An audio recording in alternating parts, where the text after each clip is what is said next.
You're listening to the Integrated Music Teaching Podcast from Top Music.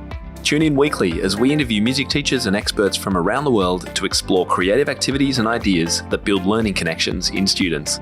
Our integrated music teaching approach will deepen your students' understanding of musical concepts, engage them in critical thinking, improve their reading and performance, foster their curiosity, and prepare them for a lifetime of music making. Hey teachers, and welcome back to the Integrated Music Teaching Podcast. I'm Tim Topham, and it's wonderful to be with you for another week. Thank you so much for tuning in to the show. It means a lot that you spend this time with us each week.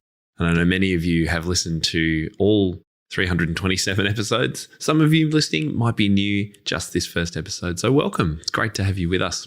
I do try and share as many ideas and strategies and tips as I possibly can to help you with your studio, both in the teaching side and the business side.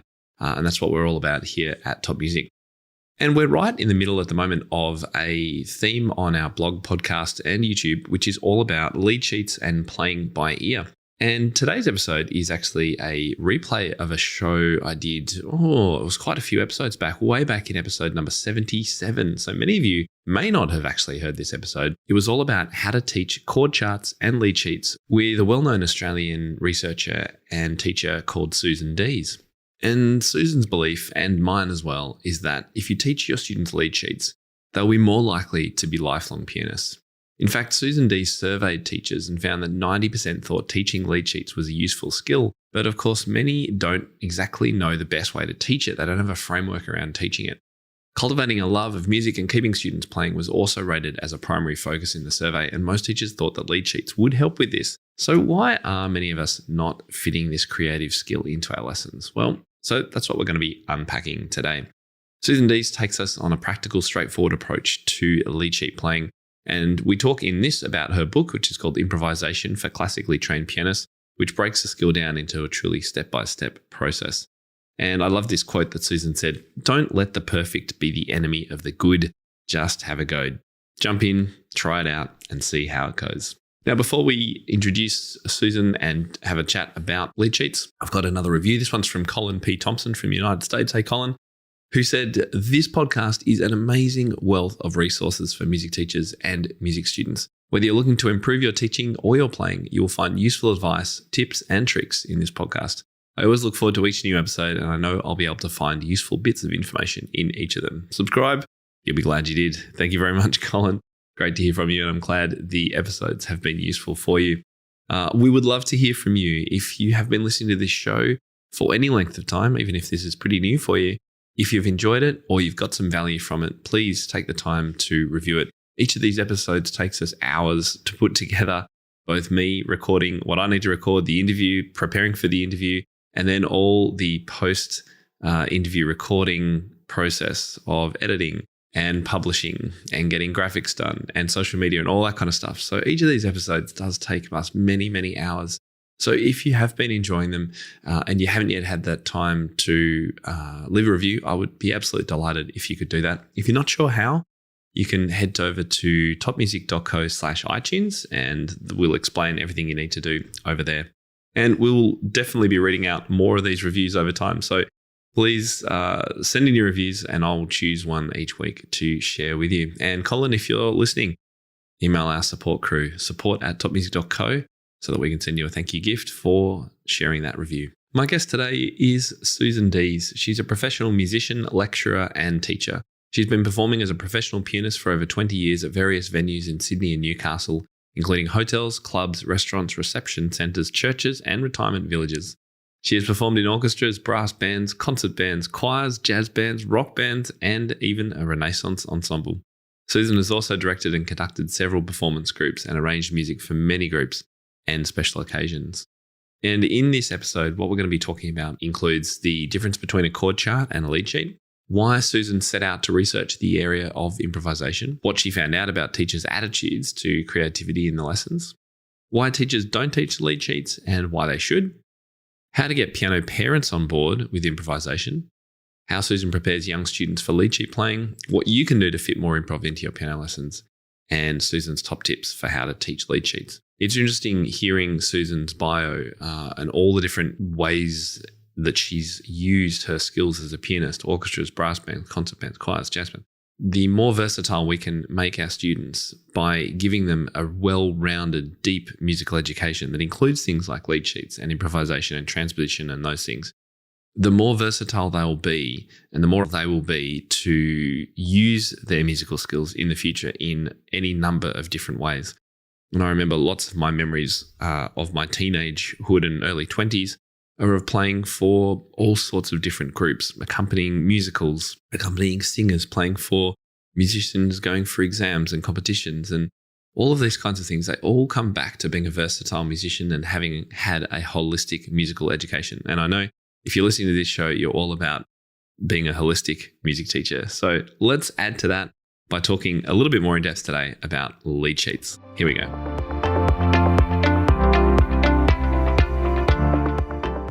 Susan Deas, welcome to the show. Thank you, Tim. Hello. Now, I actually found out about you from one of my workshop attendees when I was doing some workshops in Sydney last year. And they said, as soon as I started talking about lead sheets, someone said, you've got to find out about Susan Deas. And I actually totally forgot about it until I re-watched the video we took of the workshops. And I went, okay, I've got to investigate. And I have been blown away by the stuff that you have put together to help piano teachers in this area. And not just that, but you also did a whole heap of research. So proper university level masters, I think. You haven't got a doctorate yet. Yeah, master's level research on lead sheets. Can you believe it? So I can't wait to talk about this today. It's going to be great. Firstly, though, you mentioned a few times in your research about the wording we use to describe these lead sheets and chord charts and things, and that can actually be part of the issue of why perhaps we don't all include it, because we don't actually know what we're talking about sometimes. So Can you clear it up for us? What are we talking about today?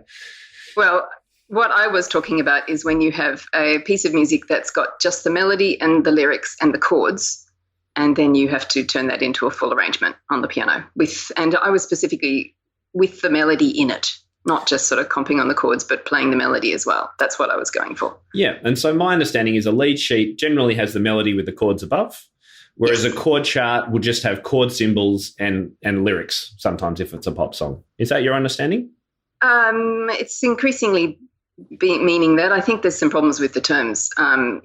It'd be nice if everybody was really consistent about calling it that, but I don't think they do. I know when I did my research, there wasn't any consistent word for it, and even less any kind of consistent word for doing it. Faking is the nearest people come, and of course there's nothing fake about it. No. It's tricky. It is increasingly being called a lead sheet and then playing from a lead sheet. I think that will help. So let's stick with the term lead sheet, and we're talking about when you just have a single line of music, which is a melody with chord symbols above and no left hand or any other music written down on the sheet. And the thing is, we're going to try and help our students be able to play that. And I think you've called it realize a lead sheet. Yeah, that's what they call it in Baroque continuo music, realizing a figured bass. It's the problem with a form that's half jazz and half Baroque. That's probably where it came from, though, is it? Well, it's the same sort of idea. That Baroque continuo thing is where a different system, but where they're making up an accompaniment based on a shorthand of some sort. And it's almost when you use the word faking it, I understand what you're talking about, but it's almost more real than playing notated music, right? Oh, yes. There's nothing fake about it. So before we go into your research, tell us a little bit about the teaching you do today. What kind of numbers and ages and things like that? Okay, I've got about 30 students, and about half of those are adults and half of them are kids. And the kids are more in primary school. At the moment, I've got more in primary school than high school. Mm-hmm. And I just teach from my own studio. Yeah. Okay. Fantastic. And obviously, as per the introduction, including a fair bit of mixed repertoire plus improvisation and creative things. Yeah, I think so. I try and, I suppose everybody says they try and give a broad musical education. Not a very big focus on exams is what I tell the parents as soon as I possibly can. I do them, but not all the time and with all students. So, yeah. Do you find some parents are against that or push back or go somewhere else when you say that, or actually are they okay with it? When it's at the beginning, sometimes they go somewhere else. Sometimes I say to them, I don't have a strong exam focus. That's something you should know. And then they go to somebody else, and I'm perfectly okay with that. Yeah, me too. And I'm very clear up front. I say the same thing. Yeah. And I also say, if there is a possibility that we do an exam with your child, then there is no way I would ever do it in the first year of taking them on. I say that too. That not in the first, more than a year, actually. I would say the first few years is probably what I would say. Yeah. All right. So your master's thesis was titled Improvising from Lead Sheets, Attitudes of Australian Piano Teachers. And this research, I think you said, was done in 2007, actually. Yes. So we're 10 years on, and we'll talk about what might have changed in the meantime. But why on earth did you decide to commit to doing research on this? Because I've always been passionate about it. I've heard you talk about having the same experience, people coming up to you and saying, I used to play piano, I don't play anymore. I used to play regularly in restaurants and clubs and stuff, and I felt like every single weekend I would hear that. And so I started talking to people at my church. I was doing music at church, and there were people who could play on the music roster and people who couldn't. And I just started asking everybody I knew who'd play piano, who of the ones that still played, what was different. And it's so anecdotal research, but it seemed to me that the ones who kept playing were the ones who could play from lead charts. And then they kept playing up because that was a way in, I think. Yeah. It's interesting you have an experience on organ and in liturgical or church music. I had the same experience growing up, and I know a number of other people. I wonder if you've had the same experience. Any pianists or teachers that you know who have played hymns or played organ or accompanied church services tend to be much more focused on a chordal approach and slightly more creative approach to teaching, and certainly lead sheets. I've found that. Have you found that as well? Yeah, I think that's probably true. Organists just need to fill in regularly, before the bride arrives, after the bridesmaid faints, during communion.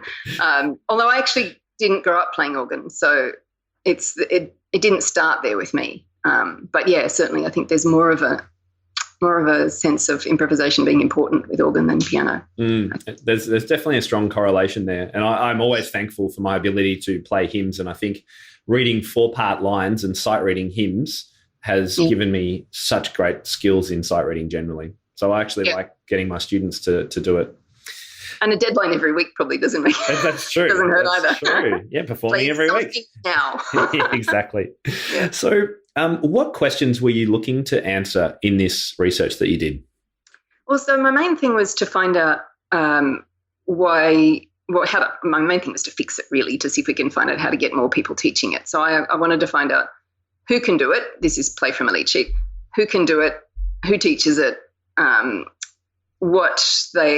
thinks it would be important to teach it, what they think about it, and then why they don't teach it, if they don't, and what would help them to teach it. So, yeah. And the majority, I assume, didn't teach lead sheets?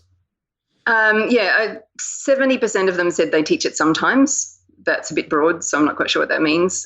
Only 9% said they teach it, to all or nearly all their students. Yeah. And I've made a point in a number of podcasts recently about talking about what we're trying to achieve in our piano lessons, what we would like little Johnny to be able to do when they finish and after they finish lessons with us. And I think this was a key aspect of your research, because a number of the questions you asked was about what is important for students to know to keep on playing after they finish with you. Yeah, very important. Yeah, and a lot of them said, I'm going to see if I can find your stat, because I wrote it down because I thought this is really, really good. A lot of them said, like over 70% said one of those things that's going to keep them playing is this ability to improvise, create and play with lead sheets, right? Yes, they did agree with that, yep. Yeah. So give us a quick overview. What were the main findings then? Well, the best news was that they were very positive towards the skill. I thought I was going to get, lots of people saying it was, I actually had somebody say to me before I did the research, I don't want my students to cheat. And I thought I was going to get more of that. In fact, I got huge amounts of positivity. They thought it's a really important skill. I was astonished. Actually, I think 85% made positive comments about it as a skill. So that's good. But when it comes to teaching it and why they don't teach it, it was things like, the biggest one was time in the lesson, and then sometimes lack of confidence, things like that. So it was interesting. They want to do it, but they're not. Yes. And therefore you have come to some findings about how you can bridge that gap, I guess. Yeah, we'll talk about some of those ideas a bit later. Why do you feel so passionate about lead sheets as being an important aspect for teaching piano students? I think it's just sort of the core of all the sort of improvisation things. Improvisation means so many different things, and it's not a very helpful term unless you start talking specifically, I think. But that particular one, being able to play from chords and turn it into arrangement, is just, if you can do that, you can do so much. You can take you can play from a lead sheet, but also you can take a piece of music that's got chords and make it better, like simpler if it's stupidly hard, or more interesting if it's too easy, or you can play by ear and turn it into a full arrangement. You can compose and turn it into a full arrangement. You can adapt it to different styles. Like once you can do that, you can do a whole bunch of other things that I think are really useful. It's a kind of a doorway, isn't it? Yeah. A skill that opens up a whole lot of other potential. Yeah, I think so. I love that there seemed to me to be a complete contradiction in the results that the piano teachers were talking about, because and I wrote this down from your research. 75% of your group. How many people in the group, by the way? 119, I think, were 119 respondents. Yeah, great. Which is good. And all over the world, or just local Sydney? They were Sydney and regional New South Wales. So it was a school holiday piano teachers festival at the Conservatorium in Sydney. So it was people who lived in Sydney or people who could travel there for the couple of days during their school holidays. Be fascinating to redo this with a worldwide audience today. Wouldn't that be interesting? Yeah. We might have to talk about that. Anyway, the research that I liked was 75% of agreed that pianists should be able to play from a lead sheet. 90% agreed that playing from a lead sheet is a useful skill in many musical fields. And 77% agreed that the ability to play from a lead sheet might help keep my students playing after lessons stop. So that's over 3/4 said that. It's huge, isn't it? It's absolutely huge. And cultivating a love of music and giving students the best chance to keep playing after they stop lessons and giving students a broad musical education. This was rated the highest thing that teachers wanted to do in their lessons. Yes. But then you looked at what they're actually doing, and the lowest rated activity that they thought was important was preparing students for the possibility of a concert stage, right? Yes. That was the thing they rated. The least important thing. Least important. Yeah. And yet what's the most frequently included item in all the lessons of the teachers? It's technique and repertoire. Traditional repertoire, sight reading and theory. Yep. So how do you account for this being so contradictory? It's bad, isn't it? I don't know. Maybe there's lots of reasons. I think you were talking about in one of your recent podcasts. I don't think we think about it often enough. I don't think we spend time sitting down thinking, what do I want my students to get out of, it can be 10 years of lessons, thousands of dollars. But then there's, people are sort of on a treadmill sometimes, I think. You do one exam, then you do the next exam, and then you do the one after that. And people think that parents want it, and sometimes parents do. Yeah, those sorts of things. I think parent pressure. But yeah. Parent pressure is a big one. And I wonder, we were talking just a moment ago about the way we interact with our parents at the start and the kind of things we say. Have you got any tips for teachers who perhaps have quite an exam-heavy load of students but realise that might not be the best way to teach? Is there a way that they can broach that with parents who seem to be quite full-on about it? Yeah, I think leaving out the ones that before they come into lessons, so the ones you've already got who are already doing exams. I think it's really important to sit down and talk to parents about it. And I think it helps to remember that we're the ones who know how to teach piano and the parents don't. And to come from that sort of confidence, to be able to think, I know what's best here, and to get more convincing about it.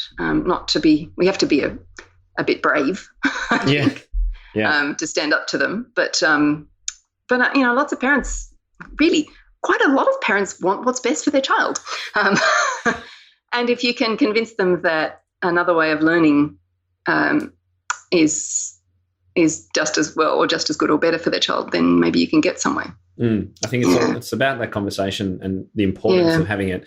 Of course, teachers in the US may be wondering what on earth we're talking about with all these exams because it's not such a focus over there. However, my understanding is that the preparing for festivals and performance is quite a big thing over there. So I think there's still a bit of a barrier to the more creative aspects. But over here, of course, yes, and in Europe too, the push for exams is big and strong and can be strong from parents. So it's about educating them. Most of them just don't realise. And I'm sure if we asked the parents, would you like your child to continue playing the piano for the rest of their life? What are they going to say? Yeah. No, I don't think so. I'm just going to spend thousands and stuff. Of course, they're going to say yes. Yeah. And then the next question would be, well, can I show, let's discuss the best ways to get them to do that, because it's not in pushing them to the next highest exam. One of the sentences I use a lot is exams don't measure every aspect of playing the piano. They do have they tend to have a strong focus on technique and repertoire. And there's lots of other things about playing piano that are important. And we should mention too that there are a variety of exam boards, and some of them do have bigger focus on improvising. I wonder if I know ANZCA, ANZCA, has improvising. I don't know if they have lead sheet playing as such. Do you know? Yeah, they do towards the very higher grades. I think 6, 7, and 8 is when it starts to get more necessary. But they do have sort of general improvisation things before that, I think. Oh, that's on their, I think, I'm not an expert, but on their modern piano syllabus. Yes, yeah. And, I don't want this to be an exam bashing session by any means, because there is plenty of good that comes from exams. Yeah. It's just the way I think we use them in our lessons. I don't think we can blame the exam boards. It's us who decides what we do. And, it's how, exactly as you say, it's how we use them. That's the problem. Yeah. So what kind of student ability level can we start looking at this lead sheet style playing at? Well, this particular aspect, I think, is certainly for older students, not first day. Oh, there we go. I can hear the plane coming over the top. Yes, that'll be a plane. Sorry, say that again. Certainly it's something that's for older students. What I do is get them started on chords as soon as they can play chords, as soon as their little fingers are able to play some chords. I just quietly in the background get them learning all the major chords and then all the minor chords. And that's something we just work away at, so that when their hands get a bit bigger and they get a bit more coordination, then we can start to work towards that playing from a lead sheet. And it is for older students, of course. Yeah. When you're first introducing chords, what are they playing, right hand or left hand or together? What are they doing? Hands separately. I'm afraid I discovered from the sad experience of doing this early on that you can know chords in your right hand and not know them in your left hand. So hands separately. There's not a lot of point in doing it hands together because one hand just follows the other hand. So so they just run through their right hand, then run through the left hand. Yeah. And do you give them a particular chord progressions to practice them on, or do you go around the cycle of fifths, or what do you do? I just made a random sheet, that's got all the chords written on it in a box, so that they can go down the columns or across or backwards. And it's just a random mix. Yeah, around the cycle of fifths is good for lots of things, but doesn't work well for chords because there's the patterns too obvious. It's all the white ones, then all the and so on. Yes. They don't tend to learn them individually. Yep. So it's important to mix it up so they can grab one whenever they need it. Yep. Yeah. Brilliant. Okay, so I got a couple of other little questions here, because I think one of the comments you got back a fair bit. I'm just having a look through my notes. Sorry. It says 72% said, I would teach playing from lead sheets if it was required for exams, which I thought was interesting. Yeah. But 29%, so almost 30% said, I'm too busy preparing my students for exams to teach them anything else. I think one of the issues we all have in our piano lessons, which is why I'm so focused on helping teachers work out where they're trying to get, is that we never have enough time in a lesson to do everything, right? Oh, that's so true. It's like the most precious resource in the world, more precious than gold. Time. So we might have lots of teachers nodding their head going, oh, this is so true. I have to do this. but how do I find the time? Yeah. Well, if you possibly can, longer lessons. Seriously, if you can get 45 minutes or an hour, I know that's not always possible, but because I'm in my own studio, I can make my own rules, and I don't teach very many 30-minute lessons at all, which means, by the way, you have fewer students and the same amount of money. Yes. Less admin, more. So, yeah, longer lessons if you possibly can. And I do a thing where I have an idea of, in their lesson, how long I want to spend on each thing, technique and repertoire and all the different aspects. I don't stick to it as accurately as I can, but at least I've got a plan. Yeah. So that helps a little bit. And then you can do stuff with. So do you tend to have, you've been teaching for a number of years, so perhaps it's not written out, but would it be useful, do you think, for teachers, maybe if they're beginning or just trying to fit something in, to actually just plan out, just note down some things they need to cover? Yeah, I think so. I think it doesn't have to be student specific. It might be age specific. And I think it's a really valuable exercise to say, I've got, 1 hour, 45 minutes, whatever you've got. I want to spend 5 minutes on this, 10 minutes on that. And if you don't do that, you're flying blind. You have to, because the first time you do it, you're going to say, right, so that adds up to an hour and a half. Yeah. What am I really going to do? Yes. I think you need to have that. I have a sort of a halfway through their lesson is when I need to get to playing pieces, various sort of things like that are a bit of a guide. Yeah. I had one of my young students yesterday, and we've been working on his understanding of the 3 different types of minor scale. Yeah. We've been working on this for a number of weeks now, and I think he has 45-minute lessons. I avoid 30s as well. I think we probably spent 20 minutes revising this and going through it again and practicing. And after that, I think it's very easy for us to kind of, hit ourselves on the back and go, no, that's bad. I haven't covered everything that I wanted to cover. But you know what? That's what I needed to go over. Yeah, I think that's important. You have the plan, and then sometimes you don't follow the plan. Yes. Because sometimes I feel guilty. I'll have a lesson where I'll have a long talk about Beethoven and his music and what his life was like, and I'll show them some pictures, and then I think, I didn't do sight reading, and I didn't do ear training, and I didn't do. But that's the lessons that people remember. So it's a balance, I think. Yeah. It's hard. I still remember in year 10, this is completely off topic, we had an English teacher, brilliant guy. And I was in one of those years at school where they were just introducing laptops to the whole school. And he was the deputy head, so he had a big role in this. And we used to love getting him off topic to talk about laptops. He would talk about it for an entire period, and we were trying to get him off every lesson, and he would do it. And eventually he said, "Now, boys, you know that this is quite useful discussion we're having here." And he was an English teacher, so he was actually exploring this idea about discussion and debate and things. So it was really funny. Yep. So you know what? They're the lessons I remember from him. I don't remember anything else. Yeah. So it's a trade-off, isn't it? So sometimes you have to throw the plan out the window, but you have to have at least thought of it. You do, yeah.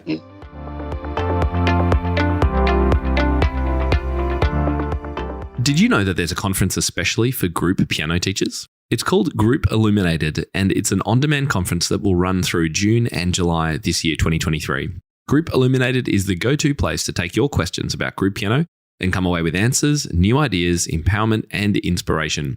Visit groupilluminated.com to learn more and to register for this fabulous on-demand conference. Use coupon code TIM50 for a $50 discount on the conference ticket.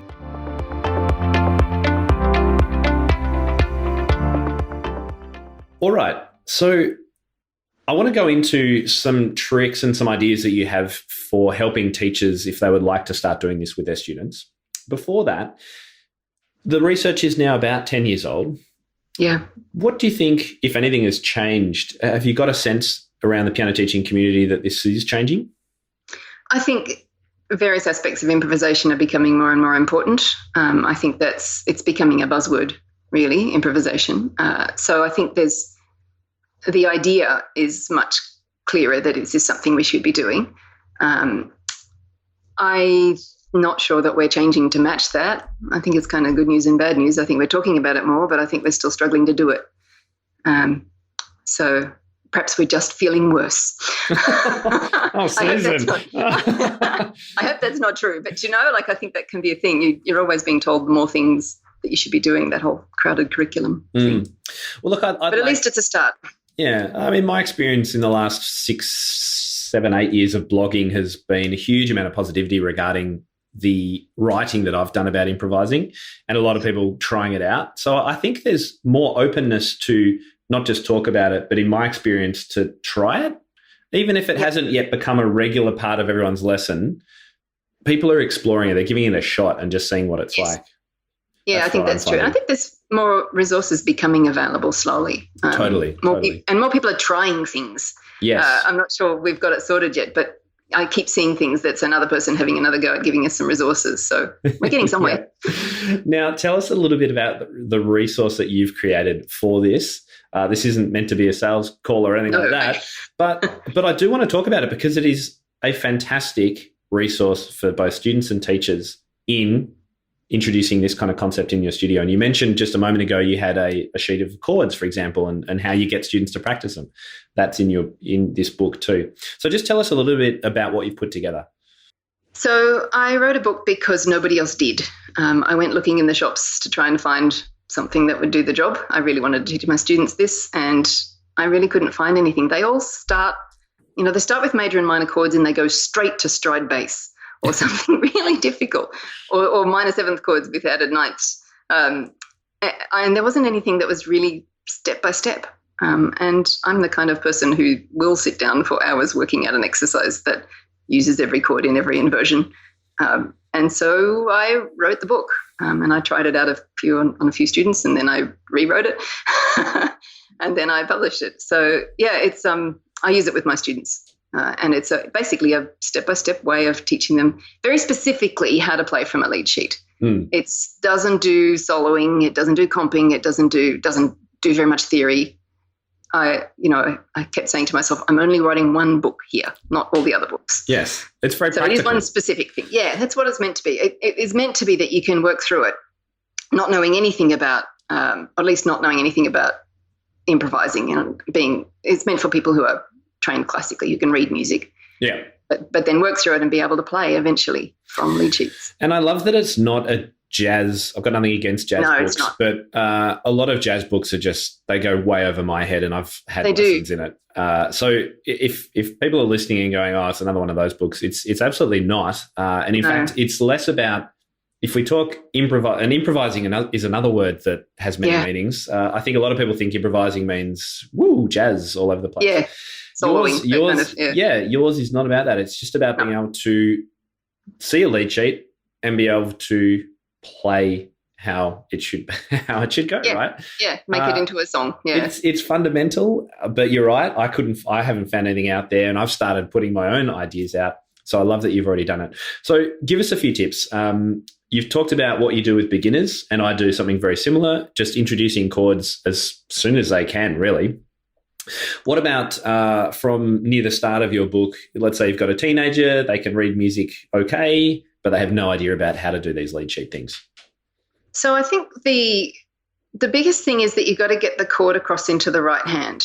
I think it's easy to get stuck in the sort of dead end of chord in the left hand, melody in the right hand, and then accompaniment pattern in the left hand, melody in the right hand. And that can only go so far, because in the end, the harmonics of the piano suit a chord in the treble and octaves are a single note in the left. It's actually, fourth grade musicianship piano voicing.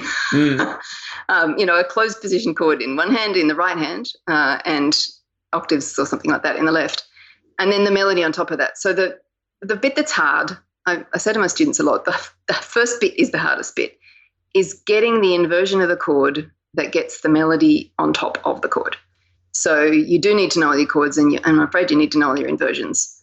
And so, you find the first note of the piece and you put the chord that matches that so that the melody note's on top. And that's the hard bit. After that, everything's quite easy, because then you just sort of repeat what you've already found a bit and fill it up a little bit. It's that getting that chord into the right hand instead of the left is the big barrier, I think. It is a real challenge. And what do you use to get students to practice this? Well, in my book, I've got an improv exercise. In fact, I've got 12 of them, but the first one's the biggest one, I guess, where it's got all the chords in all the major and all the minor. I'm just this kind of person. It's all the major chords and all the minor chords in all their inversions, and where they have two names, they're there under both names. And it's just a harmonic exercise where they have to read the chord and the melody note and play the chord with the melody note on top and the octave in the left. And by the time they're sort of working their way through that exercise, they're ready to do songs. Got it. Okay. And then you introduce them to some songs that use just those chords in inversions without sevenths and all that kind of stuff. Yeah. So just starting with major and minor. And I had to do all sorts of things about finding songs that didn't have, the first song has to have no chord, no melody note that's not in the chord. Yeah, that is impressive that you found this. It was an adventure finding So Waltzing Matilda, it turns out, only can be done with only the chord melody note being in the chord. There you go. It wasn't being patriotic. It was just a song that worked. For those overseas, Waltzing Matilda is our unofficial national anthem. Great little tune. And now I know it has only chords with the fifth in the melody. There you go. So in your inversion exercise, because I imagine any teacher could create something like this, although it would be reasonably time consuming. So in this, you've got a melody line and you've got a note. So the first one might be G, the note G, and it might be a C chord. And so that's a root position chord. And then somewhere else in there, you've got the chord C above a C. Yes. And somewhere else you've got a C above an E. Yeah. Okay. Yeah. And that's the same for every chord. Yeah. And I made it a progression that works harmonically, like it sounds all right. Okay. So that you can tell when you've made a mistake as you're playing it. Like it sounds wrong if you hit a major instead of a minor or something like that. Brilliant. So, what a great idea. I love it. And I think you say in your book, until you can do this at a particular metronome speed, don't go on. Yeah, you have to get a bit of fluency, I think. Although, I don't want to tell people to not do anything really. Have a go, maybe. One of the things, we haven't talked about this, but one of the things that came up in my research is that most of the people who can do this taught themselves. I guess that's partly about resources, but of the people who said they had the skill, 2/3 of them learnt it themselves rather than learning from a teacher. Because it wasn't taught. Yeah, because it wasn't taught. Yeah. But it does, I think you can look at that as an encouragement and say you can have a go at it on your own. And also with kids, you can, if you get them started, maybe they'll keep going on their own. That's something to cling to, I think, in trying to get them to do this. So, yeah. Well, just having that way of practicing that isn't a monotonous cycle of fifths or chromatic or something, I think is great, particularly if it has some sense of musicality and harmony about it. It has to sound okay. Yeah, that's great. And so let's say a student is able to do that and then they try it out in a few simple lead sheets, some hymns or some traditional folk songs or something like that. Yes. How do they then progress? What do you tend to do in the following few stages? Well, then you need to know what to do when the melody note isn't on the chord, which is not very complicated. You just play it on top of the chord. Play the chord and then add that. Yeah, with the melody note. Yep. Yeah. And then things like how to fill up the gaps a bit. What do you mean by most that? songs? So most songs, Waltzing Matilda again was first because it doesn't have very many long notes. Most songs will have, a few minims and longer notes, and you want to try and fill those up a little bit. I'd say to my students, you're trying to be the whole band. Yeah. And so a guitarist would keep strumming, and so the piano player has to keep playing something. And what they'll do is, the simplest way of doing that is use the octaves in the left hand and the fifth in the middle of the octave. So like if you're playing C octaves with your left hand, the G in the middle of that, which your second finger will fall onto. So those notes will give you a little bit of just starting to get some rhythm and filling up the gaps. And then as you progress, there's more things you can do to fill up the gaps, except you need to remember that it's not about filling the gaps. It's about the melody. Yeah. Don't get too excited about that. Keep it simple. Look, I brought out a pattern and style sheet last week for left hand because one of the things I find is that often students don't realise the important effect that the left hand gives, depending on whether it's doing a or is it doing this kind of thing. Like it's two completely different styles. Doesn't matter what the chord says or the melody note could be the same. The lead sheet could look the same, but is it a tango or is it a Mozart classical piece? So I put this together, and I've mentioned in there too about repetition, and you've mentioned it in your book a few times. Yeah. Tell us about where we can go wrong when it comes to left-hand patterns. Oh, I had a student in the early days of me when I was still writing this book. I had an adult student who had figured out, as far as she'd worked out accompaniment patterns in the left hand, but she could tell that if you do the same pattern at the same time over and over, it gets boring. She could tell that herself, of course. And so she thought what she had to do was make it more interesting, make the accompaniment more interesting. So she did more. And then that sounded boring. And then the next minute she's doing really, really complicated left-hand patterns. And it was completely overpowering the melody. And virtually all I had to say to her was do less. It's why I talk more about filling up the gaps than having a pattern. It's just a way of showing that it's just the holes you need to fill. Most of the time we want to hear the melody. We've all heard those piano players sometimes who it's just somewhere in there is the melody, but mostly it's listen to my arpeggios. Yeah. Well, it's become a very common way of scoring arrangements now. Yeah. More and more so.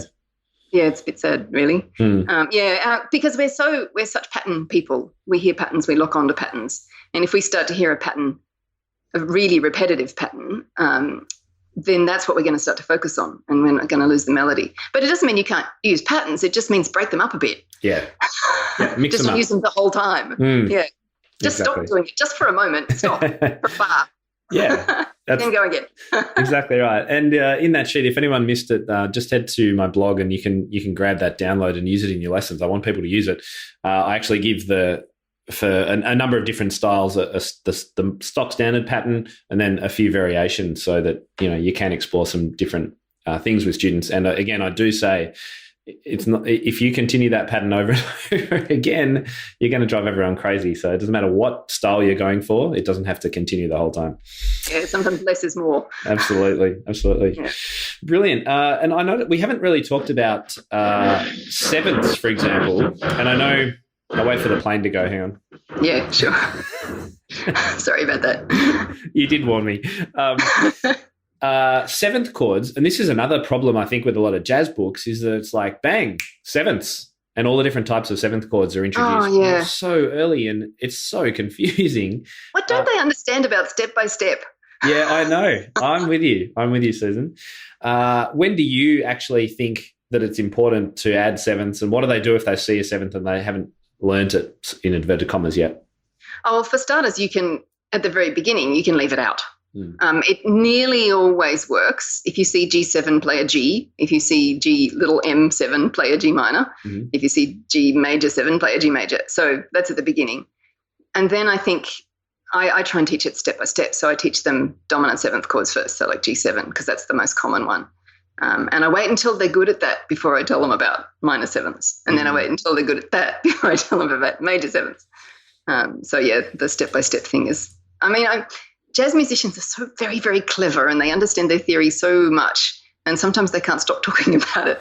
And so they want to explain everything all in one go.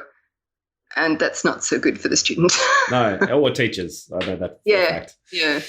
Context is okay, but then don't make them practice everything at once. Get started on one thing. And last question, we talked about the importance of, in your opinion, doing these exercises in order to get fluency. What if you do have a teenager who really wants to learn a particular, let's say it's a pop song, and they've found a lead sheet and the chords are relatively easy? Would you help them work on that on the side, perhaps? Yes, I would. I would do both. Yeah. Both is the answer to all questions. Like, should I do classical improvisation? Both. Should I keep going, working through the exercises, or do the lead sheet? Both. Yes.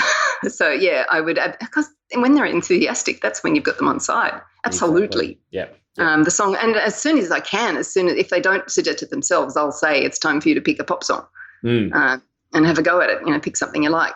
It can be hard to find something that's doable, but we have a go. Yeah, that's what it's about. That's what got me started. Billy Joel and Peter Allen and Elton John. Yeah, I have a feeling one of the reasons that I am still playing and I'm so passionate about it and helping other teachers is that my teacher helped me learn whatever I wanted to learn. It didn't matter what it was. I remember learning some Glenn Miller. I learned some a fair bit of jazz when she wasn't a jazz teacher. Just anything. She'd give it a shot. And it's so really important. Yeah. You go with where their enthusiasm is, and then if you're clever, you can direct it the way you want it to go, but then you do it with them on side. Exactly. Yeah. Really the way. Yeah. And I know neither you nor I would advocate just going by what the student wants all the time. That's not the way. That's not good teaching. We have to manage the both. But as you say, it's such a great motivator. Yeah. Yeah. And that's what we want. We want them to keep playing. Yeah. Well, I think we might wrap it up there. A good conclusion, and thank you so much for your time today. It's been absolutely a pleasure speaking with you. Is there anything we've missed just before we wrap things up that you wanted to cover or that you feel is important? No, I think that sounds great. Have a go. Don't let the perfect be the enemy of the good. Have you heard that? It's a really useful thing. Just try something. Yeah. Yep. I didn't make it up. Yeah. So you can find out more about Susan, and you can grab a copy of her book from susandeas.com.au. That is SUSANDEAS for Sam.com.au. And that is right. That's where the book is. Yes, there. It's on my website, yeah. Fantastic. And there's some extra resources there too, some things about chord. I'll put the chord pattern that you can practice from on there, and there's already just an explanation of chords, just a page that tells you what a minor seventh chord is and an add six and all of that. Brilliant. Is that, in fact, maybe shoot me a link to that, and I'll actually put a link in our show notes to those direct pages. That would be really, really great. Fantastic. Thank you so much, Susan. Really appreciate your time today. Thank you. It's been a pleasure. Hi everyone, I wanted to take a moment to let you know about an amazing community of music teachers ready to welcome you over at Top Music Pro. Top Music Pro is the global hub for music teachers looking to connect, learn, grow, and be challenged in both their teaching and studio businesses. Community members save time by accessing hundreds of step-by-step lesson plans, creative teaching frameworks, business guides, online courses, and workshops. We offer training in topics as diverse as music technique, lead sheets, website building, intermediate repertoire, group teaching, and special needs teaching. We also save you money through our extensive discounts, including those with Music Notes, Sheet Music Plus, Music Room, Office Depot, Tonebase, and many more. And if you like sheet music, all our members get a free book of studio licensed, beautifully engraved sheet music each and every month. As a valued podcast listener, you can check out the Top Music Pro community free for 14 days by heading to topmusicpro.com, clicking Join Now on our studio tier, and using the special coupon code IMTPOD23. That's all one word. So that's IMTPOD23. We can't wait to welcome you inside. Well, have you tried lead sheet playing in your studio yet? Given that we recorded that episode a few years ago, if you were listening back then, have you managed to incorporate it into your studio? We have got a lot of resources inside our Top Music Pro membership all about lead sheet teaching and lead sheet playing. Because ultimately, unless you can realize, i.e. play a lead sheet yourself, it's going to be quite difficult for you to be able to teach it. So we have an amazing course created by our late and great dear friend Forrest Kinney called Take the Lead. And it's all about teaching lead sheets. And it comes with this incredible 90-page download. And what Forrest does in this course is takes teachers through the process of understanding lead sheets, styling the left hand, what to do with the chords, and exactly how you can go about learning it for yourself, and then how you can go about teaching that to your students. It's an incredible framework. We were very lucky that Forrest was able to create that for us a few years ago.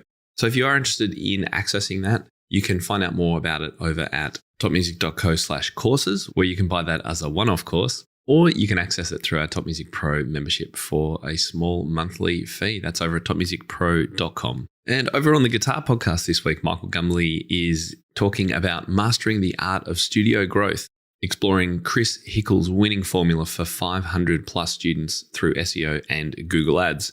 If that's a stage you're at with your studio and you'd like to learn more about that, whether you're a guitar teacher or any music teacher, head over to topmusic.co/guitar047 or search for Top Music Guitar Podcast wherever you're listening to this show. Well, that's the end of the show for today. I do hope you've enjoyed spending the time with us and learned something new. And I look forward to speaking with you again this time next week. Bye-bye.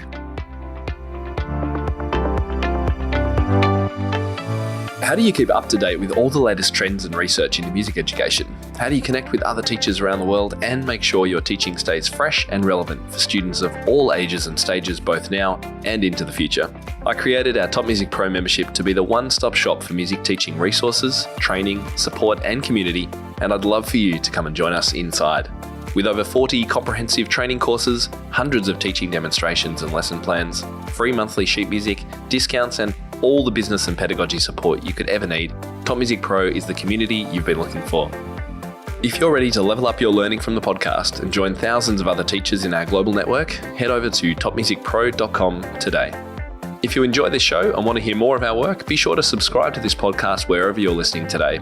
For links and resources mentioned in this episode, visit us at topmusic.co/podcast or check out the show notes. I'm Tim Topham, and this is the Integrated Music Teaching Podcast, a production of Top Music. Thank you so much for listening. Enjoy your week ahead, and I'll catch you next time.